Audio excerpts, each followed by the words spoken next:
Pues nada, un gusto que me hayan invitado. Pueden interrumpirme en cualquier instante. Estoy muy interesado en extender lazos de colaboración, por supuesto.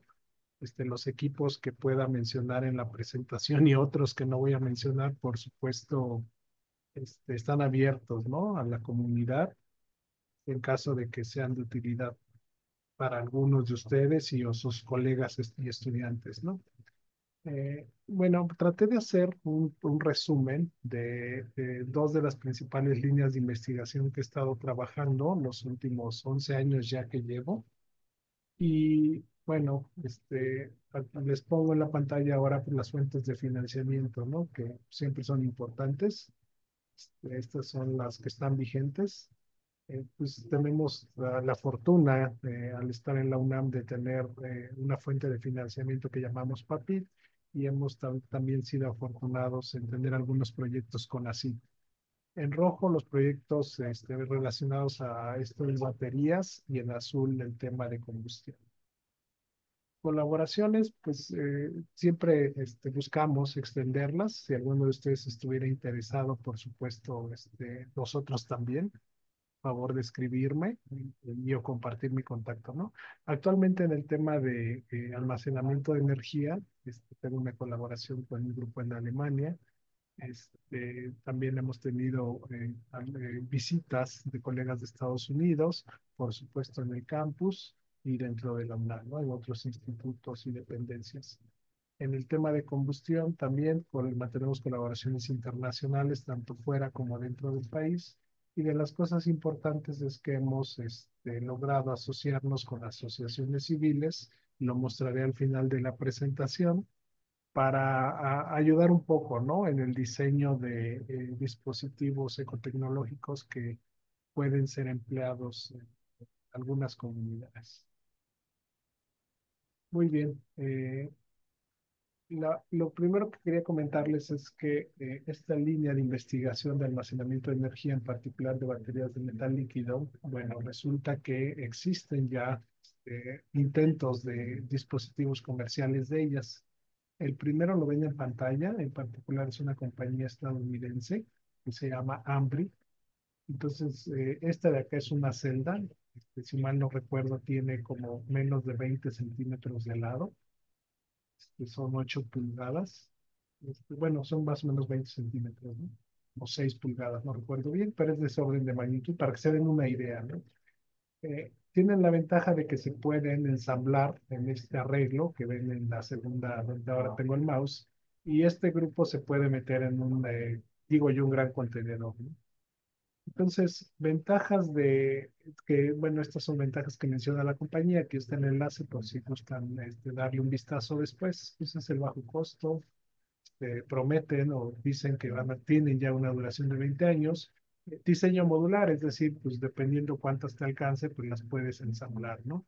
A diferencia de las de ion litio, que no sé si sepan, pero sí tienen problemas de flamabilidad importante. Hay por ahí casos y videos, pues no tan gratos, ¿no? Donde se ve como hay incendios, pues estas son más seguras que las de ion litio, ¿no? Son reciclables y en cuanto a la parte de voltaje, pues estos son los rangos, ¿no? Desde 0.55 a 1.1. No tienen tanta intensidad de energía como las de ion litio, la densidad energética es ligeramente menor, pero se ve compensada por el costo, ¿no? Más o menos una de estas celdas que está aquí, la compañía menciona que es de 1 kilowatt. Entonces, vean, la densidad de energía es considerable en comparación con otras tecnologías, ¿no? La compañía usa, su electroquímica está basada en calcio antimonio, y esto es básicamente porque en esta región donde está establecida, pues tienen minas de los dos materiales, ¿no? De calcio y antimonio. Entonces, pues eso explica el porqué de esta electroquímica, aunque han reportado otros materiales. Este, en particular han trabajado con magnesio, magnesio antimonio, calcio antimonio. También, por supuesto, han incursionado en el litio, pero actualmente pues hay ciertas restricciones, ¿no? Sobre todo en la Comunidad Europea, los proyectos de litio pueden no obtener financiamiento fácilmente. Muy bien, entonces esta es la tecnología. Nosotros hemos tratado de contribuir un poco a estudiando lo que llamamos fenómenos de transporte, ¿no? En baterías de metal líquido. Los fenómenos que ocurren en estos dispositivos que permite que operen, pues, son varios, ¿no? En nosotros, al tratarse de estado líquido, nos interesa mucho estudiar la dinámica de fluidos, la transferencia de calor. Resulta que son baterías de alta temperatura. Cuando digo alta temperatura, ahorita andan en 350 grados centígrados, ¿no? Para que operen. Al iniciarse procesos de carga-descarga, pues hay campos electromagnéticos asociados y pues una parte fundamental, diría yo, pues es la electroquímica, ¿no? Son sistemas de almacenamiento de electricidad, entonces, por supuesto que la electroquímica, si no es la más importante, es de las más importantes, ¿no? Nosotros hemos estudiado distintas interacciones entre la dinámica del flujo y la transferencia de calor. Estudiamos en particular los flujos convectivos. Cuando hemos estudiado la dinámica de fluidos acoplada con los campos electromagnéticos, pues en particular nos hemos enfocado en los flujos electrovórtex, que es una parte estudiada por la magnetohidrodinámica. Actualmente mi laboratorio tiene ese nombre, ¿no? Laboratorio de Magnetohidrodinámica. Y está pendiente, aunque hemos empezado ya a incursionar en la parte de la interacción de dinámica de fluidos con la electroquímica, ¿no? En particular hemos estado viendo el efecto en la interfase de flujos. Eh, entonces aquí es un resumen, ¿no? Nuestro grupo de trabajo ha tratado de contribuir al conocimiento, desarrollo de estos sistemas en la parte de entender flujos convectivos y flujos electrónicos.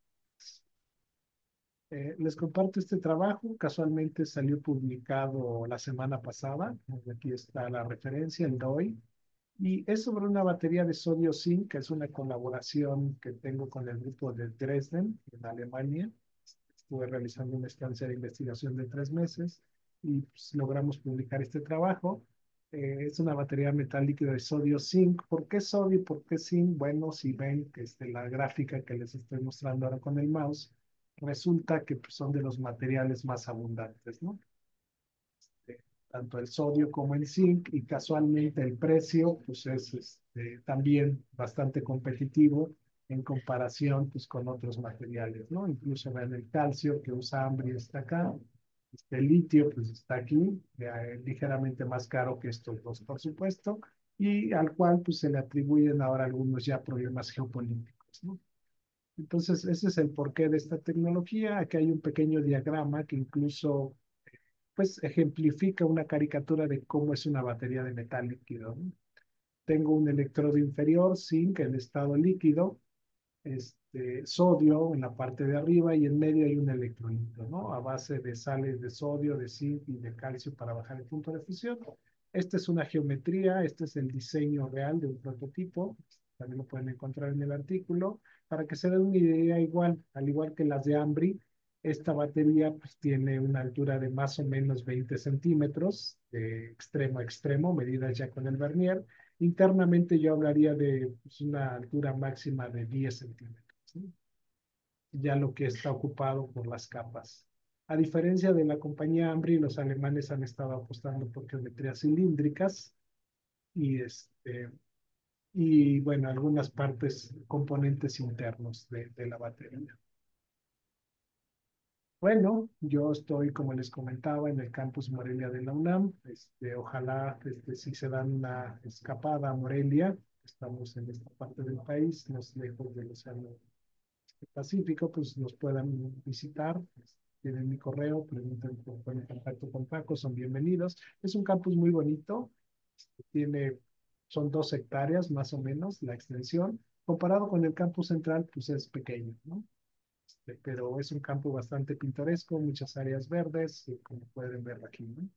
Bastante, presume ser sustentable, ¿no?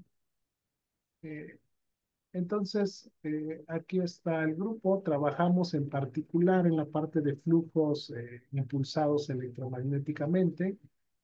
No tenemos actualmente la capacidad de trabajar con materiales, con o con los metales líquidos que se están desarrollando las baterías, como les mencioné, son sodio, zinc, antimonio, son materiales pues, reactivos que requieren alta temperatura, 600, 500 grados. Entonces, lo que estamos haciendo es usar electrolitos a base de agua y hemos comprado distintas aleaciones de galio. En particular, trabajamos con galio, galio indio estaño, galio indio, que actualmente pues sí empieza a ser un reto poder comprarlo, ¿no? Por ciertas restricciones internacionales que empieza a aparecer. Resulta que el galio es un material muy usado en el tema de semiconductores y electrónica. Entonces, el proveedor que nos solía vender galio pues, ya no nos quiere o nos puede vender, ¿no? Por restricciones de su gobierno.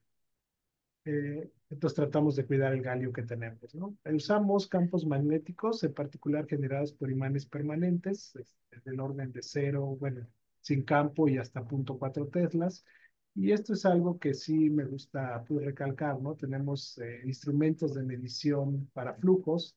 Hemos desarrollado un PIB local. PIB significa velocimetría por imágenes de partículas. Y hemos hecho el esfuerzo de adquirir un equipo de ultrasonido, ¿no? En particular, algo que se llama velocimetría de ultrasonido por efecto Doppler. En inglés lo abreviamos como UDB. Entonces, este equipo de ultrasonido nos permite, así como asociamos la palabra ultrasonido con ver bebés o cálculos renales, pues le hacemos un ultrasonido a nuestras cavidades que tienen el galio, ¿no? Que no se puede ver a través de él. Entonces, a través de esta técnica de ultrasonido podemos inferir o cuantificar los flujos que se forman. También realizamos, a la par del trabajo experimental, pues trabajo numérico importante, considero. Usamos herramientas comerciales como COMSOL Multiphysics, tenemos casi todos los módulos. Usamos ANSYS Fluent, de que también es ampliamente usado no solo por la academia, sino por la industria.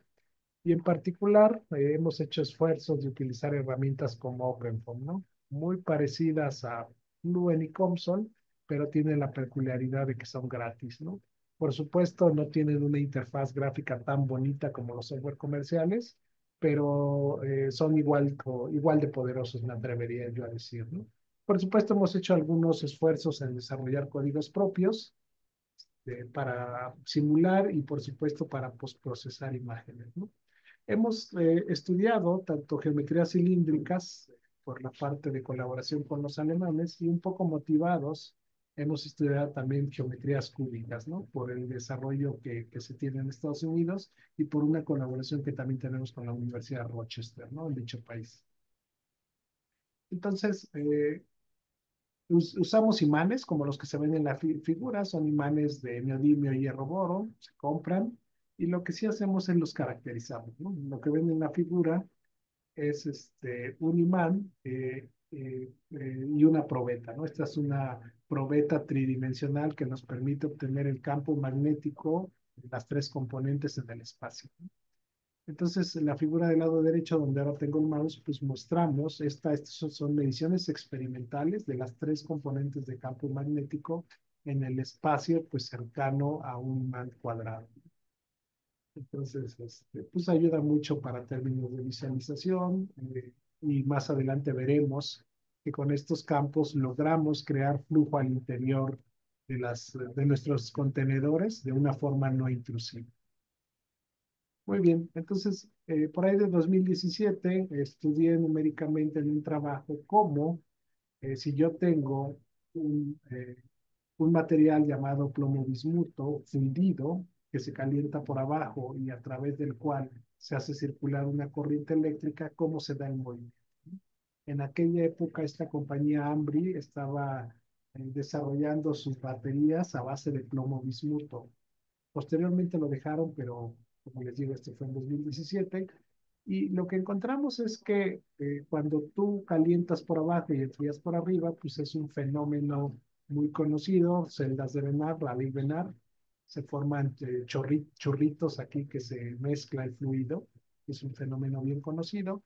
Estos son resultados de simulación, hicimos resultados 3D, como aquí se ve, y esto es una rebanada, ¿no? Imagínense que partimos un pastel y lo estamos viendo las distintas capas del pastel, ¿no? En particular es una capa continua y lo que vemos son las velocidades, ¿no? Se forman cuatro churritos acá, cuatro rollos de velocidad. Cuando inyectamos la corriente eléctrica, pues resulta que se fusionan ciertos rollos de velocidad y en general la estructura del flujo cambia, se desacelera un poco y se dice que la corriente ordena el flujo. Entonces, esto se hizo motivado por un trabajo experimental, que aquí referenciamos en este trabajo, y lo que decía es que en realidad la corriente ayuda a estabilizar, por ejemplo, durante la carga o la descarga, se puede cargar más rápido o más lento, más rápido o descargar más lento que una batería de estado sólido, ¿no? Sin embargo, encontramos que existe un rango arriba de 2.500 amperes por metro cuadrado en el cual pues ya no se ordena el sistema, sino todo lo contrario, se desordena. Y esto se debe a algo que se llama el efecto Joule, ¿no? Todo el mundo sabemos que si hacemos circular una corriente por un medio conductor, pues se va a calentar, ¿no? Recordemos los focos incandescentes.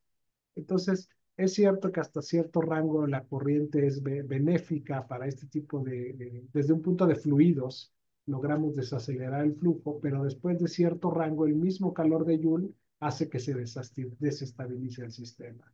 Entonces, ayudamos a fijar un rango de operación posible de las baterías, ¿no? No más allá de ese rango, que les comento está arriba de las baterías de estado sólido. Muy bien, ¿qué hicimos después? Empezamos a estudiar, a desarrollar algunos experimentos sencillos en nuestro laboratorio. En particular hicimos electrolitos a base de agua y de sales como cloruro de potasio y bicarbonato de sodio.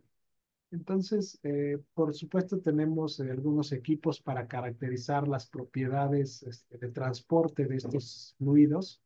Por ahí tenemos un equipo para medir la densidad como función de la temperatura, la viscosidad, la conductividad eléctrica. Estamos haciendo esfuerzos por medir la conductividad térmica. Ahí hemos tenido algunos problemas, pero densidad, viscosidad, conductividad eléctrica como función de la temperatura, lo hacemos, digo yo, sin problemas y en un amplio rango, ¿no? Recordemos que el flujo puede haberse afectado dependiendo de la temperatura a la que se esté operando, ¿no? Bueno, en este caso usamos simplemente temperatura ambiente y lo que estudiamos es un electrolito confinado en un cilindro. Inyectamos corriente de abajo hacia arriba, simulando un posible carga de una batería. Ojo, es una sola fase, está lejos de ser una batería. No tengo tres capas, solo es una fase continua a través de la cual inyecto una corriente eléctrica, pero lo hago en presencia de un campo eléctrico externo. Lo que han encontrado los colegas es que en los prototipos reales de baterías es que conforme se carga la batería, resulta que hay una interacción de la corriente con su propio campo y esto hace que se genere un movimiento al interior. A eso le llaman flujo electrovórtice. Entonces, dependiendo de la intensidad de la corriente con la que se carga o la que se está descargando, pues también hay una intensidad de flujo, ¿no? Que puede o no puede modificar el desempeño de la batería. Recordemos, esto no ocurre en una batería sólida, por supuesto. Entonces, eh, con nosotros, como no podemos tampoco manejar corrientes muy altas por restricciones de nuestros equipos en el laboratorio, pues decidimos incidir un campo externo, el cual generamos con un imán, ¿no? Como el que les mostré y del cual les dije que podemos caracterizar muy bien su distribución de campo, ¿no? La distribución de campo está dada por P0, esta grandota, ya en las ecuaciones, ¿no? Por cierto, esto es un cilindrito, tiene dos electrodos de cobre arriba y abajo a través de los cuales se mueve la corriente y tengo un imán con el campo magnético externo. Entonces, haciendo simulaciones numéricas, usando, para este caso usamos COMSOL, ya no usé, pero olvidé mencionar, pero en el caso anterior usé OpenFOAM. Ahora usamos COMSOL, que resuelvo lo que se conocen como las ecuaciones de la magnetohidrodinámica, ¿no? Que no es otra cosa más que las ecuaciones de Lorentz, las ecuaciones de Navier-Stokes para un fluido incompresible, con una fuerza de cuerpo que es la fuerza de Lorentz, ¿no? Y tengo que resolver por ahí la ley de Ohm para un medio líquido, usando conservación de carga, me queda una ecuación de Poisson para el potencial eléctrico. Bueno, son detalles numéricos. como los campos magnéticos están en todo el espacio, pues tenemos que considerar no solo la parte de sólidos y de líquidos, sino también el espacio en el que el campo magnético permea, ¿no? Si solo fuera un problema de dinámica de fluidos y o de transferencia de calor, pues me quedo con los dominios líquidos y sólidos, pero al tener campos electromagnéticos me tengo que preocupar un poco por el espacio circundante. Muy bien, aquí como se ve, bueno, en la gráfica muestro distribuciones de campo magnético a lo largo de distintos ejes, medimos el campo, los puntos son mediciones de nuestro equipo, tenemos un gaussmetro con una probeta que permite medir las tres componentes, Bx, By y Bz, y las líneas son resultados de la simulación, ¿no? Usamos el COMSOL nos permite resolver el campo magnético de un imán con esa geometría, aquí está, este es externo, y lo que hacemos es resolver la dinámica, ¿no? Ya con las ecuaciones de magnetohidrodinámica, hicimos mediciones de P y B. En esta figura se ve que hacemos incidir un plano. Esta es una de las dos técnicas que les decía. Es una técnica completamente óptica, como pueden ver. Tengo que hacer incidir un haz de luz, tomar fotografías en ese plano que se ilumina, y con base en esas fotografías, después de un postprocesamiento, es posible obtener el campo de velocidad que mostramos aquí, acá abajo, ¿no? Entonces, este es el campo de velocidad, cómo se mueve el flujo en ese plano. Comparando los perfiles a lo largo del diámetro y a lo largo de la altura del cilindro, este es un cilindrito, pues vemos que existe una comparación cualitativa y yo me atrevería a decir que hasta cuantitativamente buena, ¿no? Entre la simulación, que son líneas, con los experimentos, que son puntos. En particular, exploramos rangos de corriente bajos, de 3 a 4, 5 miliamperes, y pues vemos que el flujo se mueve, o sea, alcanza velocidades de por 10 a la menos 5 metros sobre segundo. Se mueve muy lento, pero se mueve, ¿no? Y calculamos qué tanta energía cinética genera ese movimiento, ¿no? Entonces encontramos que si usamos imanes grandes, a eso le llamamos imanes cuadrados, que son los puntos rojos y los cuadrados negros, la energía cinética crece. Sin embargo, si usamos imanes chicos, que le llamamos RM, pues la energía cinética decrece. Entonces, pues depende, bueno, con este estudio, y bueno, depende también del tipo de electrolito que usemos y de la corriente. Entonces, esto también es un criterio de diseño, ¿no? Que nos ayuda a cuantificar qué tanto movimiento pudiera haber al interior de una batería, dependiendo del fluido de trabajo que ocupemos, del rango de corriente y de si existe alguna fuerza externa que perturbe. Resulta que algunos diseños de baterías están pensados para colocarles de alguna manera un campo externo. Han encontrado que esto puede ser benéfico para la operación de baterías. Entonces, con esto también mostramos que un campo externo efectivamente modifica la dinámica, y nosotros creemos que la dinámica pues está fuertemente acoplada a la parte electroquímica.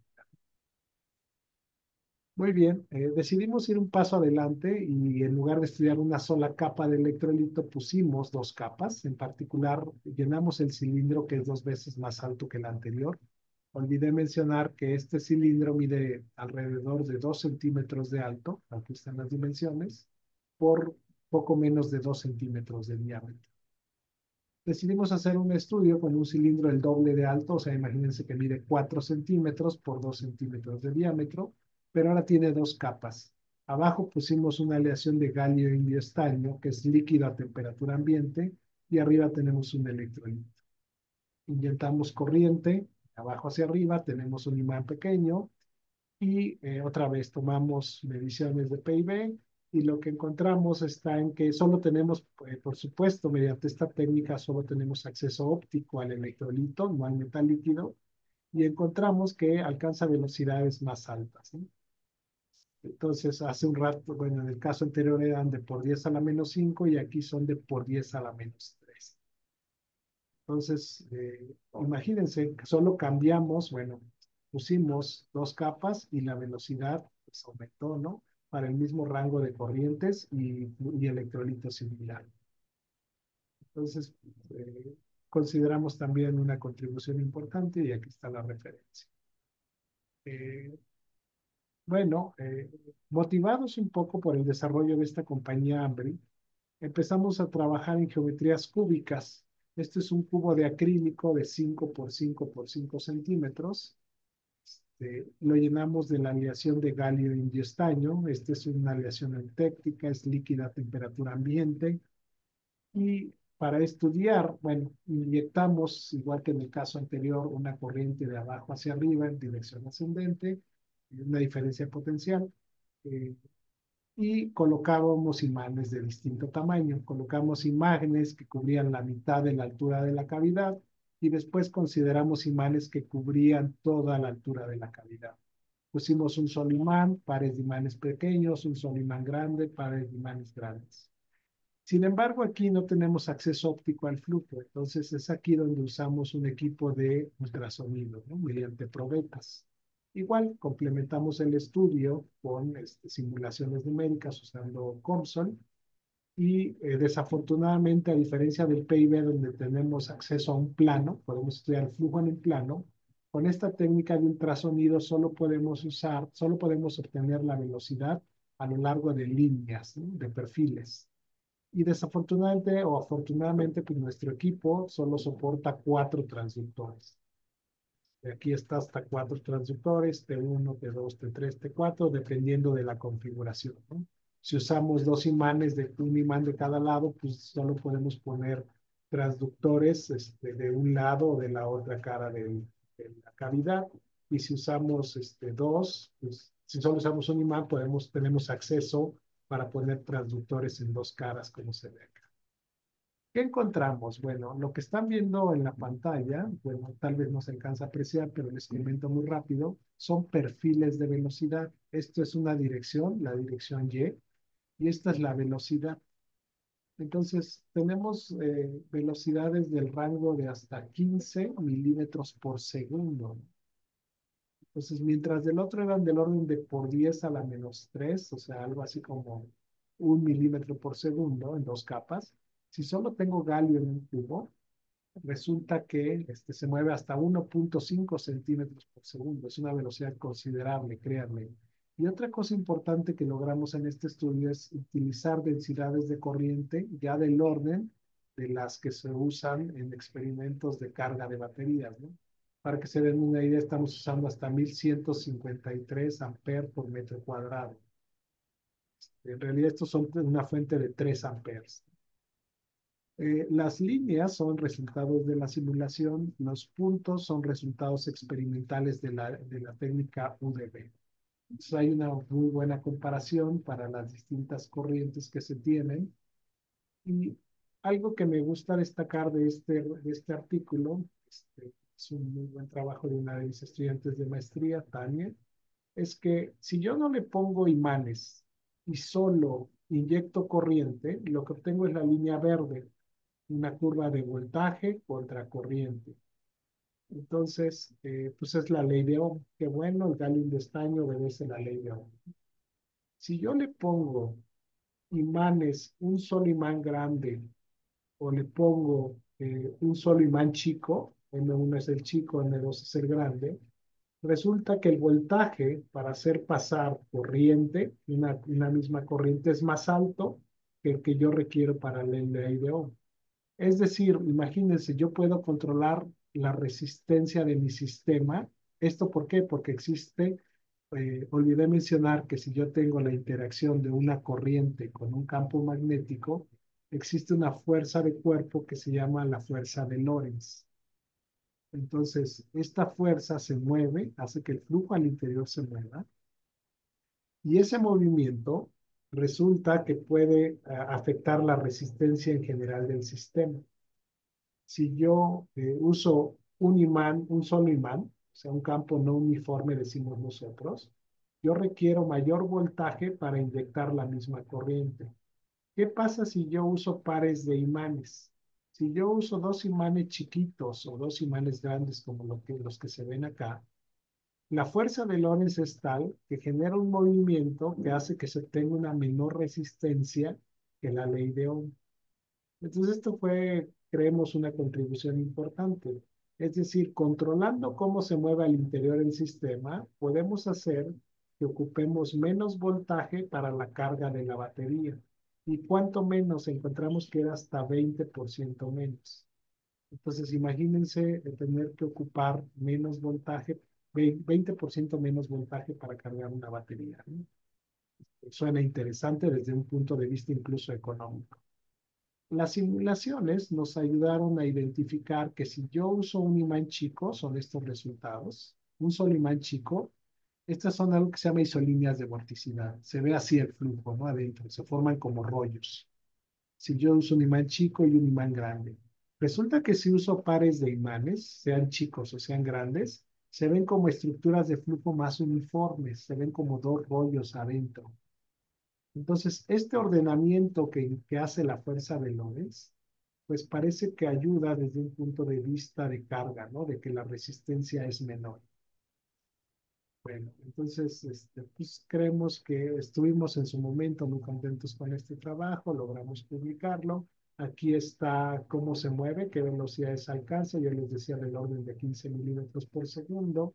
Propusimos un modelo muy simple, que son las líneas, para estimar.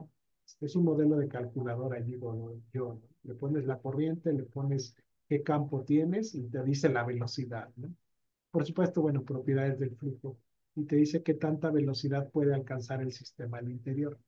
La velocidad es importante porque se dice que si las capas se mueven si arriba de cierto umbral de velocidad, pudieran mezclarse y cortocircuitarse.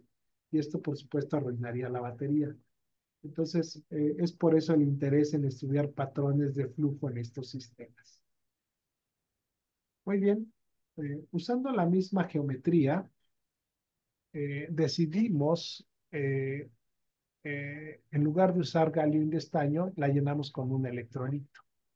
Entonces, la ventaja ahora de llenarla con un electrolito es que podemos estudiar otra vez un plano usando PIB. Y lo que le ven acá abajo, esta que yo le llamo mariposa, por la forma que tiene. Yo siempre digo que estos son como dos alas y estamos en Michoacán, así que la monarca es importante. Entonces yo digo que tenemos este flujo como de mariposas, en realidad es un vórtice dipolar. Se forma este tipo de patrones de flujo en el centro, ¿no? Hemos medido los patrones de flujo como función para las velocidades al centro de la cavidad, como función de z. Z es la altura aquí. Sacamos un perfil para distintos valores de corriente, ¿no? Y conforme la corriente aumenta, pues hemos encontrado que la velocidad al interior aumenta. Esto es un electrolito, a diferencia del metal líquido que alcanzaba velocidades de 15 milímetros por segundo, aquí tenemos velocidades de 2 milímetros por segundo, ¿no? Y casualmente, si repetimos el ejercicio de voltaje contra corriente, sin campo magnético, o sea, si solo hago circular corriente en este sistema, sigue siendo una línea recta, pero si le pongo un imán chico o un imán grande, pues resulta que el comportamiento ya es no lineal, ¿no? Entonces, pues completamente distinto a lo que ocurre entre un metal líquido, completamente distinto a los comportamientos, ¿no? Si solo consideras una fase continua de uno o una fase continua del otro. La pregunta es, ¿qué pasa cuando se hacen los dos? Actualmente estamos estudiando esos sistemas, estamos estudiando qué pasa si tengo la mitad de la cavidad con galio y la mitad de la cavidad con electrolito en esta geometría cúbica. Muy bien, decidimos dar un paso y como les mencionaba, estas baterías operan a alta temperatura. Entonces, ahora que estuve con los alemanes, medimos que las baterías pueden experimentar un gradiente de temperatura del orden de 10 grados centígrados. Entonces, en México estamos tratando de estudiar qué ocurre si yo este cubo ahora me voy a olvidar de la corriente y del campo y simplemente lo voy a calentar por abajo y lo voy a enfriar por arriba. Voy a imponer una diferencia de temperatura constante. Entonces, diseñamos con mucha electrónica, programación, un muy buen control de temperatura, digo yo. Y cuando digo bueno es esto que están viendo. La pared de arriba, de abajo está a 48 grados centígrados, mientras la pared de arriba está a 40 grados. Entonces tenemos un delta de temperatura de 8 grados, ¿sí? Podemos generarlo de 10, de hasta 15, ¿no? Entonces, bueno, descubrimos que no era tan fácil como nosotros pensamos, al menos, mantener una diferencia de temperatura constante, ¿no? Como función del tiempo. Entonces, estamos haciendo experimentos ya de 30 minutos con temperatura constante. Otra vez, primero usamos agua para ver fugas o identificarlas y después usamos galio y estaño. Entonces, encontramos para los dos casos, tanto para agua como para galio y estaño, que el flujo es dependiente del tiempo. En los casos anteriores, en el caso de los flujos generados por la fuerza de Lorentz, el flujo era estacionario. Es decir, si yo le tomo una foto al instante uno, veo que se mueve. Si le tomo una foto al instante 2, veo que se sigue moviendo, pero no cambió, ¿no? El fenómeno de convección, esto que quiere decir caliento por abajo y enfrío por arriba, convección natural, pues me genera un flujo dependiente del tiempo. Se va a estar moviendo, pero su movimiento va a depender del instante del tiempo en el que yo lo vea, ¿no? Eso no ocurría, entonces aquí hemos logrado identificar distintas frecuencias como función de la diferencia de temperatura. Ojo, en una batería real, pues se tiene diferencia de temperatura, se tiene corriente, les digo yo ahora que le están poniendo campos. Entonces, ese es un problema muy, muy complejo. Nosotros hemos decidido separar, ¿no? Separar los fenómenos, para tratar de entender un poco, ¿no? ¿Qué ocurre? ¿Qué rangos de velocidad se generan con qué? Y tratar de poco a poco entender un poco más, ¿no? El sistema. Eh, por cierto, aquí está una simulación. Esta es la malla. Esta parte de acá arriba que se ve son electrodos de cobre. En el superior, el inferior, y lo que está en negro es la zona del fluido. ¿Por qué? Porque a futuro, de hecho ya lo estamos haciendo, vamos a inyectar corriente y vamos a estudiar qué pasa cuando hay corriente y cuando hay diferencia de temperatura, y después qué pasa cuando hay corriente y cuando hay diferencia de temperatura, y aparte cuando hay campo. Entonces decidimos mantener el mismo sistema del electrovórtex, de la fuerza de Lorentz, pero ahora calentábamos y enfriábamos. Hicimos simulaciones numéricas, ahora usamos un software que se llama ANSYS Fluent. Entonces ya les dije que empezamos con OpenFOAM, luego usamos COMSOL y ahora estamos con ANSYS.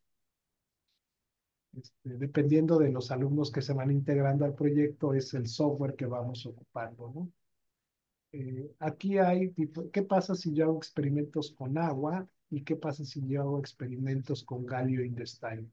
Resulta que con agua puedo usar PIB y también puedo usar UDB, y con galio y estaño pues solo puedo usar UDB. Entonces, lo que ven es que empezamos a hacer un esfuerzo por comparar qué tan bueno era nuestro PIB, que como les dije, este es hecho en casa, digo yo, no es un equipo comprado, contra nuestro UDB, que es un equipo comprado, ¿no? Les comento que el equipo UDB, pues es un equipo, digo yo, que es caro porque nos costó como 1.200.000 en su momento, mientras que el UDB, haciendo cuentas, no nos costó más de 100.000 pesos, ¿no? Entonces, lo que vemos es que pues, compara cuantitativa y cualitativamente bien. El azul es el PIB, el rojo es el UDB, y los puntos en este caso, perdón, los negros son el UDB, el azul es el PIB y la línea roja son las simulaciones, ¿no? Entonces, comparan bien. Como les decía, en galio pues solo puede usar UDB y aún así veo una muy buena comparación. Ahora, ¿qué pasa si yo caliento, pongo una diferencia de temperatura de hasta 8 Kelvin? Pues el agua se mueve alcanza 3 4 milímetros por segundo, mientras que el galio, en estaño, alcanza velocidades de hasta 8 milímetros por segundo, ¿no? Entonces, no sé si recuerdan más o menos el rango de velocidades. Si solo era corriente con campo, para el caso de galio, les dije que eran 15 milímetros por segundo. Si ahora quito eso y pongo una diferencia de temperatura, pues se mueve como a 8 milímetros por segundo, o sea, la mitad.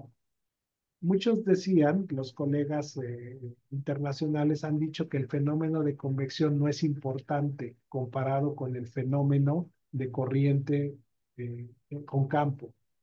Nosotros corroboramos eso pero lo que sí decimos es que es cierto que allá son 15 milímetros por segundo y acá son 8, pero tampoco según nosotros es despreciable.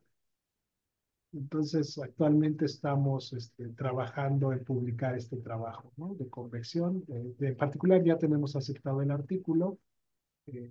eh, y bueno, con las simulaciones podemos hacer correlaciones de Nusselt que nos dice qué tan buena es la transferencia de calor comparada con la diferencia de temperatura, ¿no? Comparamos la simulación con algunas correlaciones reportadas en la literatura y aquí está, ¿no? La de rojo es una correlación de la literatura de 1959, imagínense, para mercurio, ¿no? Nosotros tenemos estos puntitos en la simulación numérica y compara cualitativa y cualitativamente muy bien, ¿no? Y estamos proponiendo pues una nueva correlación para el caso cuando tenemos campos. Bueno,